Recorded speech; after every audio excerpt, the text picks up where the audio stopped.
अच्छा देखिए, अब इसकी जो इंटरप्रिटेशन है वो क्या है, देखिए मैं फिर आपको बता रहा हूँ। देखिए beta note is the estimated average value of y when the value of x is 0। इसे जरा अपनी कॉपी में राइट डाउन कर लीजिए कि इंटरसेप्ट स्लो, अब दो ही आपके पास जो हैं वो पैरामीटर होते हैं, एक स्लोप होता है, एक आपका क्या होता है, इंटरसेप्ट होता है। तो इंटरसेप्ट को हम क्या कहते हैं, बीटा नोट कहते हैं। Beta note is the estimated average value of y when the value of x is 0। ये मैं आपको इन फ्यूचर जब हम स्टार्ट करेंगे तो मैं आपको बताऊंगा, ये इसकी इंटरप्रिटेशन है। इसे अपनी कॉपी में राइट डाउन कर लीजिए।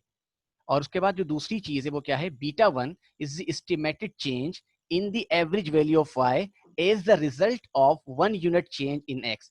ये जनरलाइज आपके पास क्या है, इंटरप्रिटेशन है किसी भी रिग्रेशन मॉडल की स्लोप और इंटरसेप्ट की।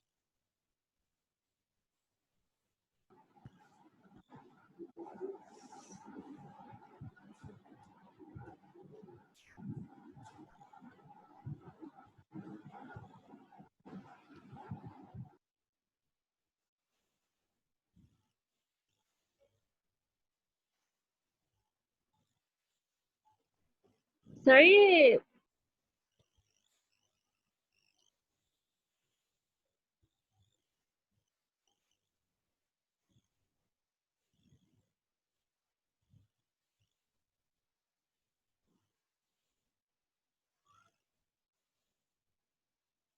राइट डाउन कर लिया आप लोगों ने बेटा, interpretation of slope and intercept? जी सर। ठीक है, चलिए हैं रिसर्च के अंदर। ठीक है, और दूसरी जो रिग्रेशन मॉडल कंप्यूटर साइंस के हमारे पास जो है वो पैकेजेस होते हैं, जैसे आर एक पैकेजेस है, ठीक है ना, आर स्टूडियो हमारे पास सॉफ्टवेयर वगैरह हमारे पास जो होते हैं बहुत सारे लैंग्वेजेस वाले, उनके जरिए भी आप द कोफिशिएंट ऑफ B1 बिन भी आप मालूम कर सकते हैं। ठीक है, अच्छा देखिए, मैं लीनियर रिग्रेशन मॉडल का जो मैंने आपको फॉर्मूला बताया था, y is equal to B X plus A आपका इंटरसेप्ट होता है, x के साथ जो भी होता है वो आपका स्लोप होता है। और मैंने आपको शायद थोड़ी देर पहले आपको ये बताया था कि ये एक स्ट्रेट लाइन होती है, और क्योंकि लीनियर लाइन होती है, अब इसमें a का फॉर्मूला आपके पास ये है, b का फॉर्मूला आपके पास ये है। देखिए रिग्रेशन एनालिसिस ना, correlation analysis is a study of the relation between the variable. It is also defined as a group of technique to measure the association between two variable. अब इसमें आपने correlation भी आज की क्लास में discuss हम करेंगे, आप स्कैटर डायग्राम भी करेंगे, डिपेंडेंट वेरिएबल जिसको हम प्रिडिक्ट करना चाहते हैं और इंडिपेंडेंट वेरिएबल जिसको हम एस्टिमेट करते हैं। ठीक है, अब आप देखिए मैंने आपको ये फॉर्मूला शुरू से बताता आ रहा हूँ, y is equal to m x plus b या y इज इक्वल टू जो है। अच्छा आप जरा अपनी कॉपी में राइट डाउन कर लीजिए कि इसको आप किस तरीके से मालूम करेंगे। आपने मोड का बटन प्रेस करना है, एंड देन आप मैं भी आपको करके दिखा दे रहा हूँ। देखें आप क्या करते हैं बेटा, मोड का बटन प्रेस करते हैं, ठीक है, और 3 पर क्या लिखा हुआ है, स्टैटिस्टिक, आपने 3 को प्रेस कर दिया, और आप 2 को प्रेस करेंगे, a प्लस बी एक्स। देख रहे हैं आप ये सारा प्रोसीजर बेटा? ठीक है बेटा, सर देख रहे हैं। ठीक है ना। अच्छा उसके बाद आप क्या करेंगे, डेटा शिफ्ट करने के बाद इंटर डेटा, देन आप एसी का बटन प्रेस कर देंगे, ये वाली बात हम आपको पहले बता चुके हैं। ठीक है, और आप क्या करेंगे, शिफ्ट, ठीक है, देखें शिफ्ट का बटन दबाएंगे आप, एंड देन 1 का बटन प्रेस करेंगे। 5 रिग्रेशन में आपको पहले बी मालूम करना है, 5 का बटन प्रेस किया और 2 पे जाके आपने रिग्रेशन का मालूम कर लिया। ठीक है, अच्छा हम आपको ये वाली एग्जाम्पल पहले करवा चुके हैं, प्रेस कर देंगे, आपने 3 प्रेस किया, एंड देन उसके बाद आप क्या प्रेस करेंगे, 2a प्लस बी एक्स, यानी आपके पास देखें 2 वेरिएबल हैं, आपने 2 को प्रेस कर दिया। यहां तक सब पहुंच गए मेरे साथ साथ? जी सर। उसके बाद देखें x की वैल्यू आपके पास क्या है, 1 3 4, तो आप क्या करें, देखें 1, ठीक है बेटा, 3 जी एंड 4, ठीक है, 1 3 4, उसके बाद क्या 6 8, देखें 6 8, एंड आपके पास क्या 15 एंड 20, 15 20, ये आपने x की वैल्यू पुट कर दी। उसके बाद आप जी क्या सर। करेंगे बेटा, y की वैल्यू पुट करेंगे डेटा के अंदर। ठीक है, y की पहली वैल्यू क्या है, 0.89, 0.89, क्लियर है मेरी बात? दूसरी क्या है, 2 अच्छा सर, पॉइंट, डेटा दिया हुआ होगा पहले जी से। डेटा दिया हुआ, देखें डेटा ऊपर गिवन है आपके पास। ठीक है, और y की वैल्यू क्या है, 2.01, 2.01, राइट बेटा, आपने इसको भी पुट कर दिया। उसके बाद जी सर। 2.01 के बाद आपके पास क्या 3.45, साथ साथ आप लोग भी पुट करें बेटा, 3.45, ओके, ठीक है। यस उसके बाद सर। 7.62, 7.62, ठीक है, और उसके बाद 12.01, 12.01, ठीक है। उसके बाद 21.43, 21.43, ओके बेटा। एंड देन सर 25.31 जी, 31। ये आपने दो जो वैल्यू आपको जो टेबल गिवन थे एक्स की और वाई की, वो आपने कैलकुलेटर में शिफ्ट कर दी। यहां तक कोई प्रॉब्लम बेटा? नहीं सर। उसके बाद आप एसी का बटन प्रेस कर देंगे। अब आपने एसी का बटन प्रेस कर दिया जी एंड देन आप जाएंगे शिफ्ट वन पर, क्या लिखा हुआ है स्टैटिस्टिक, आपने स्टैटिस्टिक को प्रेस कर दिया। आप फिर देन किसको प्रेस करेंगे?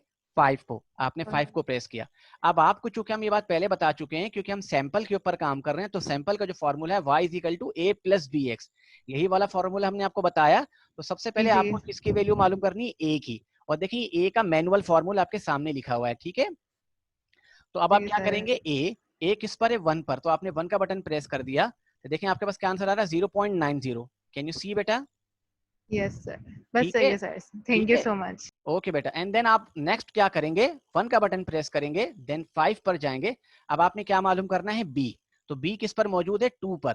तो आप क्या करेंगे? 2 का बटन प्रेस कर देंगे एंड देन देखें 1.385, ये आपने देख लिया 1.385। यहां तक बात क्लियर हो गई बेटा? जी सर। ठीक है। अब आप ये देखिए, ये देखें, जब आपने ए और बी मालूम कर लिया, तो आप क्या पुट करेंगे? y is equal to a plus b x, यानी आपकी ये इक्वेशन बन गई। यहां तक बात क्लियर हो गई? जी सर। ठीक है, यहां तक बात, यहां तक कोई प्रॉब्लम तो नहीं है?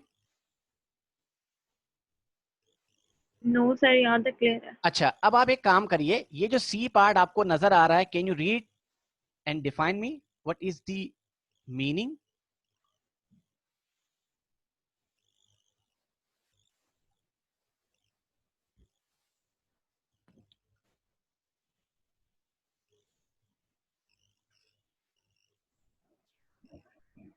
जी बेटा।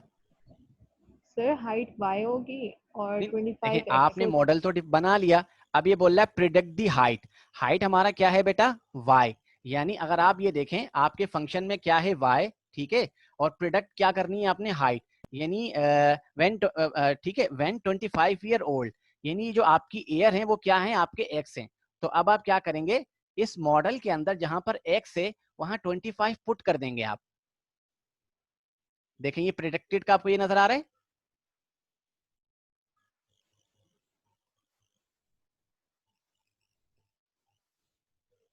यस जी सर। सर। ठीक है, यहां तक बात क्लियर होगी कि आपको प्रिडिक्ट करने के लिए क्या करना पड़ेगा? पहले ए और प्लस बी एक्स की फॉर्म में आपने अपनी इक्वेशन बनानी होगी। अगर आपको बोलेगा कि प्रिडिक्ट दी हाइट या of the tree when 25 year old, तो इस बात का मकसद है आपको ये एक्स की वैल्यू दी जा रही है और आपने एक्स की जगह इसको पुट करके इसको सोल्व आउट कर लिया। यहां तक कोई प्रॉब्लम? No sir. अच्छा, अब आपके सामने ये एक और क्वेश्चन नजर आ रहा है, जिसमें आपके पास ए और बी डायरेक्ट मैंने कैलकुलेट किए हुए हैं। तो क्या आप इस क्वेश्चन को सॉल्व करना चाहते हैं विद कैलकुलेटर?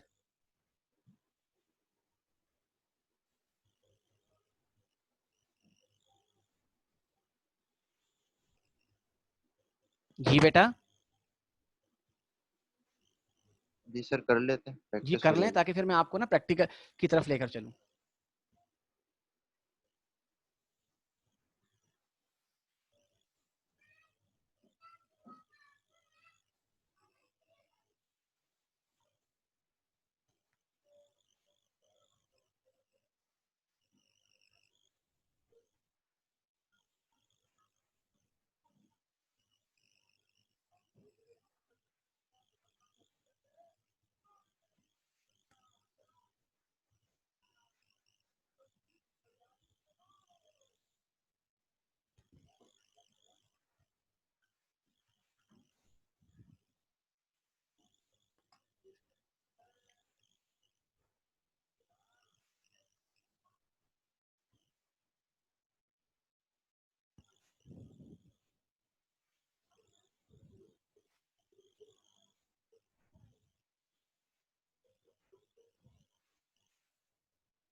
फिर सेम आंसर आ ठीक है, चलें।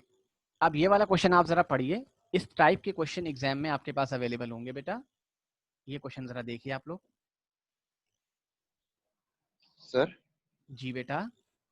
एक सेकंड पीछे वाली स्लाइड दिखा देंगे, मैं आंसर मैच जी कर लूँ जी उसमें एक बेटा जी। मरतबा।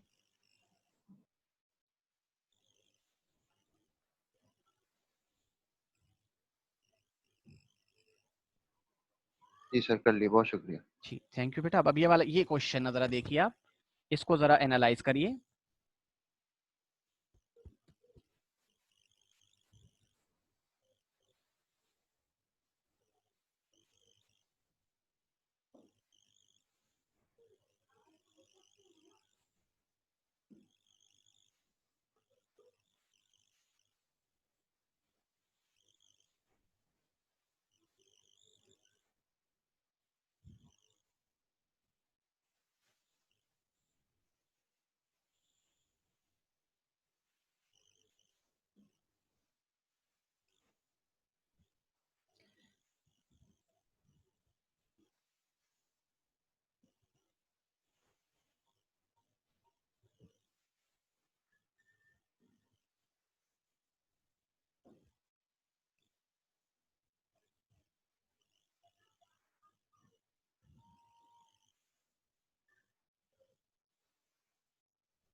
जी बेटा।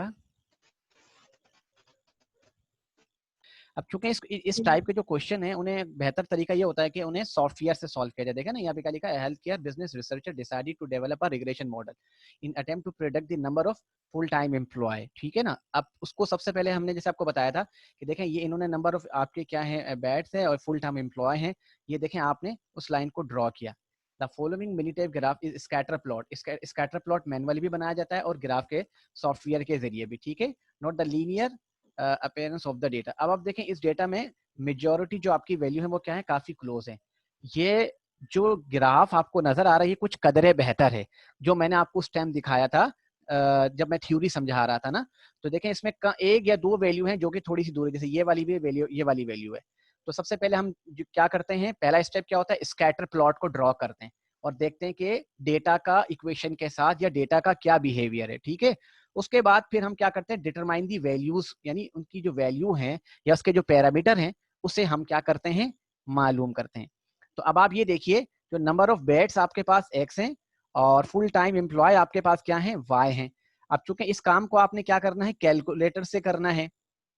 क्लियर है मेरी बात आपको बेटा? तो क्या अब आप इसको करना चाहेंगे?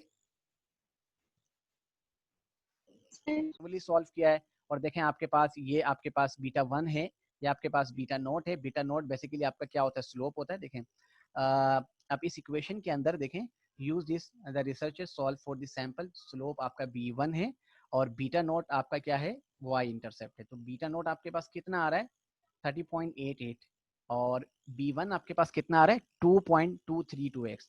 अब ये आपके पास क्या, the least square equation of the regression line. तो जरा इस लाइन को अपनी कॉपी में राइट डाउन कर लीजिए। ये आपका मॉडल है। अब इस मॉडल में दो बातें हैं। एक पहली बात कि आपने स्लोप की इंटरप्रिटेशन बतानी है और दूसरी बात आपके पास ये है कि इंटरसेप्ट की क्या डेफिनेशन है यहाँ पर। तो देखें, the slope of the line b1 क्या है, 2.232 means that for every unit increase of x, यानी every bat y number of predicted increase by 2.232। ये किसकी इंटरप्रिटेशन है, स्लोप की। यहाँ तक अब तक किसी को यहाँ पे कोई मसला तो नहीं है? आप स्लोप की देखें। सर लेकिन एक मसला है। पूछिए।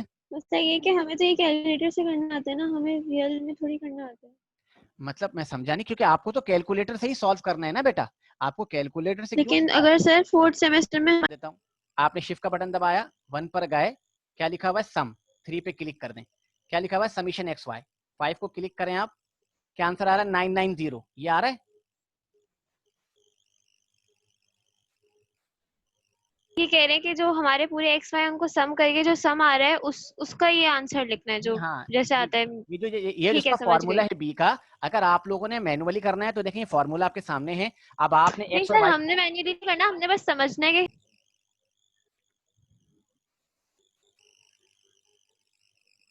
सर जी जी सर कितना रह गया आज का लेक्चर? भाई, मैंने तो इसके बाद इसको जी जरा जी रीड सर, कर लिए, इसको थैंक रीड यू। करिए।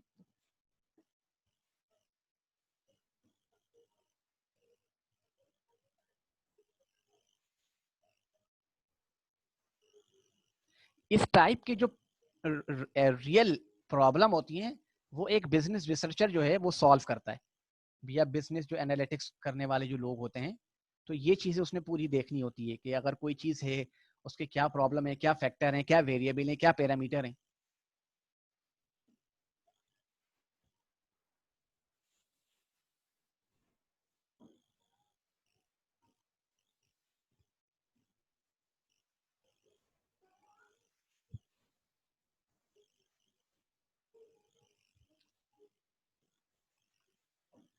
सर पढ़ लिया।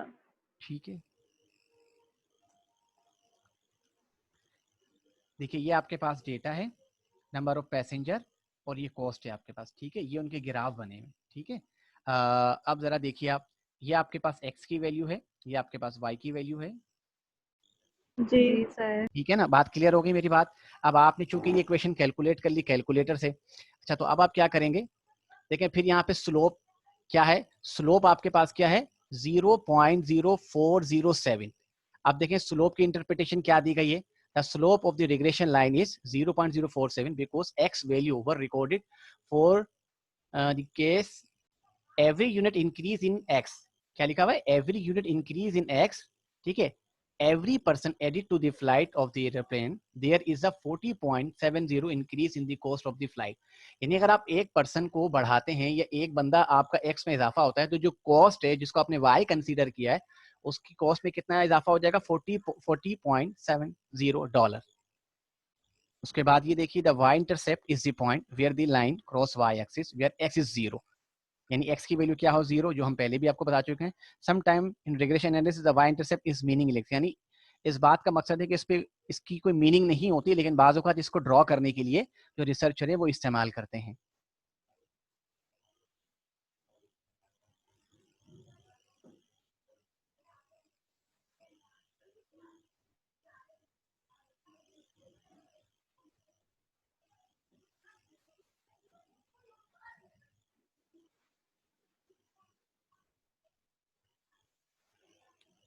सर अब जितने क्वेश्चन होंगे सारे सेम ही। y इंटरसेप्ट की देखिए, in this problem one interpretation of the y intercept is 1.570 यानी 1570 is that even there is no passenger on the commercial flight it would be cost 1570। यानी अगर एक भी पैसेंजर ना हो किसी कमर्शियल फ्लाइट में, तो भी जो उसकी दूसरी फंक्शनल कॉस्ट होती हैं या उसकी जो मेंटेनेंस होती है, वो 1570 उसके ऊपर लाजमी लगते हैं। सर जी बेटा, ये ये डेटा देखिए, ये डेटा तो आपके पास गिवन है ना बेटा, देखें क्योंकि ये तो बुक के अंदर मौजूद है ना, तो ये डेटा आपके पास गिवन है। देखें नंबर ऑफ पैसेंजर ये रहे और उनकी कॉस्ट आपके पास ये रही। अच्छा अच्छा, सॉरी सर, असल में मेरा ना नेट बीच में अटक रहा था, कोई तो बात नहीं, कोई मैंने बात नहीं, स्लाइड आपने पूछा। देख और ली। जैसे मैंने आपको पहले बताया कि हम सबसे पहले क्या करते हैं, ड्रॉ करते हैं। ड्रॉ करने के लिए सबसे जो पहली चीज है हमारे पास क्या, स्कैटर प्लॉट। स्कैटर प्लॉट बता रहा है कि देखें डेटा इतना करीब है, यानी सारी ऑब्जर्वेशन इस एरिया के इर्द गिर्द है। ठीक है ना, तो अब जब इस लाइन को ड्रॉ करेंगे, आई होप कि ये लाइन भी कुछ इस तरीके से जाएगी, डेटा के बड़े करीब होगी। और उसके बाद जो अगला स्टेप आपके पास क्या होता है, वो एक्स और वाई आपको क्योंकि डेटा में गिवन होते हैं, तो आप इस एक्स और वाई की मदद से, क्योंकि आपने कैलकुलेटर से करना होता है, तो आप जो है वो रिग्रेशन लाइन आपके पास ये बन जाएगी, least square regression line. And then उसके बाद आप क्या करते हैं, आप उसकी इंटरप्रिटेशन करते हैं।